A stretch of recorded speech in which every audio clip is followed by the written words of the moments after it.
The habit of commitment. Champions are committed. We heard about Paul's tremendous commitment to winning that Olympic medal. Champions are committed. What are they committed to? Paul told you this morning. They're committed to that vision, for that goal that they set, that they write down and they look at every day. They're committed to that end result, right?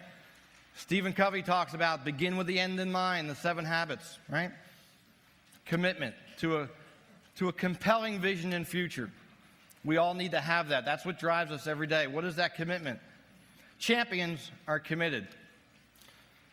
What is that goal and vision for you now? Where is it going? The other thing that I also know is that it's okay to set that goal and vision. But because of those disappointments, the setbacks, the failures, in sports we call them losses. But I learned something in baseball, in 20 years in baseball, is that it's a long season. And you can't get too high during the winning streaks, and you can't get too low during the losing streaks. You got to keep that consistency. That's what allows you to succeed. But sometimes when we have those losses, we lose our clarity to our commitment. We lose our clarity because, well, we lose our confidence. We begin to second guess or doubt ourselves, right? And when that happens, we begin to lose clarity. And you can't have commitment without clarity. Clarity breeds commitment. I have another quick story, and then I'm going to have you do a little exercise. A friend of mine by the name of Shirley, who does the same work that I do, speaks, coaches, and trains, had a friend. Her friend is named Melissa. And she met Melissa through another mutual friend of theirs. And when she met Melissa painted murals on kids' bedrooms for their parents. Like nice little toddlers or a newborn, they'd make the nursery, and she'd paint these murals.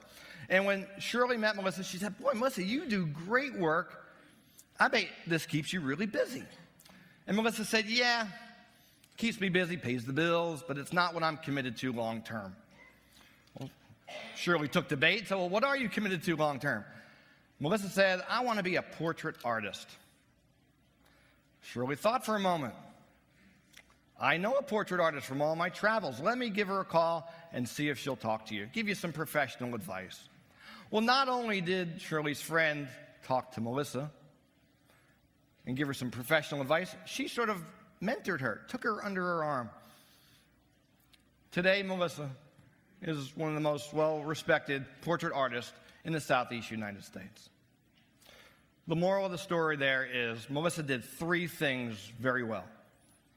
The first is she was very clear on what her future commitment was, what she was uniquely qualified for, and she believed in that.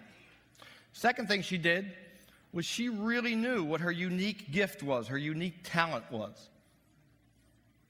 And she could articulate that very clearly and succinctly. And the third thing she did is she told everybody and anybody that could possibly help her, because that's the key. So I'm going to give you an exercise. You have a handout. There's 2 questions on there underneath the habit of commitment. I'm going to give you 1 minute.